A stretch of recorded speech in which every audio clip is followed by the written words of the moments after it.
Assalamualaikum Sobat Espansik, aku Dika. Dan aku Sarah. Selamat datang di Ngabuburit Berfaedah. Sambil nunggu beduk maghrib, kita bakal bongkar tuntas semua rahasia seni budaya biar kalian siap tempur buat asesmen sumatif tengah semester nanti. Nah, ngomongin soal asesmen nih Kak Sarah, aku tuh suka heran ya. Kayaknya pelajaran seni budaya itu santai, cuma gambar, nyanyi-nyanyi.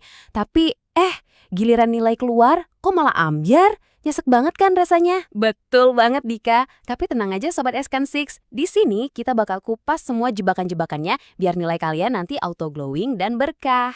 Oke, kita mulai dari drama pertama di seni musik. Ini soal nyanyi rame-rame. Banyak banget yang mikir, pokoknya kalau udah nyanyi bareng-bareng, itu ya pasti namanya paduan suara. Padahal, belum tentu loh. Nah, ini dia nih. Aku kasih contoh deh. Pas upacara bendera, kan kita selapangan nyanyi Indonesia Raya bareng-bareng tuh. Itu kan rame banget. Berarti paduan suara dong.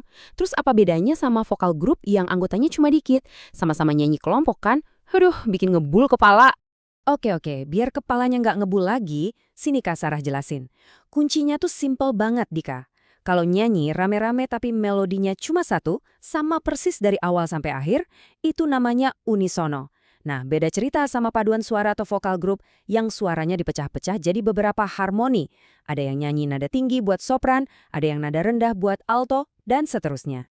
Nah, ini dia triknya. Biar kalian satset pas ngerjain asesmen. Ingat ya, kalau di soal ada kata kunci satu garis melodi yang sama, jawabannya udah pasti unisono. Kalau ada keterangan pakai dirijen atau konduktor yang mimpin di depan, itu paduan suara. Tapi, kalau disebut anggotanya sedikit dan tanpa dirijen, nah itu baru vokal grup. Gampang kan? Oke, gampang. Siap. Lanjut ke misteri kedua di seni musik nih. Sobat Span6, kalian pernah nggak nonton penampilan musik yang kedengarannya ramai banget nggak? Kayak ada suara drum, bass, gitar, tapi pas kita lihat panggungnya, kok isinya cuma orang nyanyi doang? Nggak ada alat musiknya sama sekali. Ajaib banget. Haha, itu bukan sulap, bukan sihir, Dika. Itu namanya akapela. Ini tuh seni musik vokal yang super keren, di mana semua suara alat musik itu ditiru pakai mulut kita. Dari suara gebukan drum sampai melodi gitar, semuanya murni dari suara manusia. Jadi tanpa bantuan alat musik sedikit pun. Wah, keren banget. Oke, berarti catat gede-gede ya Sobat SPN Kicks.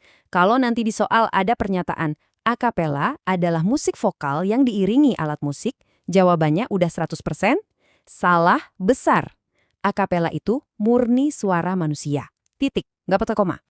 Oke, dari panggung musik sekarang kita pindah arena ke seni rupa.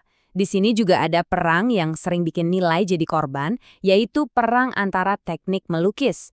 Niatnya sih mau bikin lukisan yang estetik, transparan gitu, hasilnya malah jadi ngeblok tebel dan butek.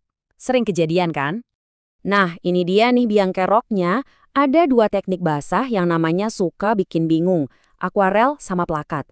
Jujur deh Kak, namanya tuh kayak istilah di rumah sakit, ribet banget. Apa sih bedanya? Perasaan sama-sama pakai cat, sama-sama pakai air juga. Hehe, beda banget Dika.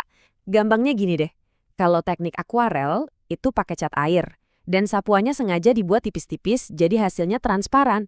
Warna kertas atau warna di bawahnya masih kelihatan. Nah, kalau teknik plakat, itu pakai cat poster atau akrilik, sapuannya tebal dan sifatnya itu menutup. Jadi warna di bawahnya bakal ketutup total. Ini dia tips buat asesmennya. Kalau di soal ada kata transparan atau tembus pandang, itu pasti akuarel. Tapi kalau disebut menutup atau tebal, itu jelas plakat. Oh iya, ada pro tips juga nih. Kalau kalian melukis pakai akrilik dan mau menumpuk warna, wajib tunggu lapisan bawahnya kering dulu ya, biar warnanya nggak nyampur dan jadi butek. Sabar itu kunci. Oke, siap. Nah, kita sampai di materi terakhir yang super penting di kurikulum Merdeka nih. Banyak yang mikir kalau seni itu ya cuma soal bikin gambar bagus buat pajangan. Padahal katanya seni sekarang itu dituntut jadi kayak superhero. Maksudnya harus bisa bikin perubahan gitu. Gimana tuh, Kak? Tepat sekali. Maksudnya, karya seni zaman sekarang itu harus punya dampak positif. Jadi, bukan lagi sekedar buat kepuasan pribadi si seniman, tapi harus bisa menyelesaikan masalah atau memberi manfaat yang nyata buat orang banyak dan lingkungan sekitar kita. Singkatnya, seni harus turun tangan.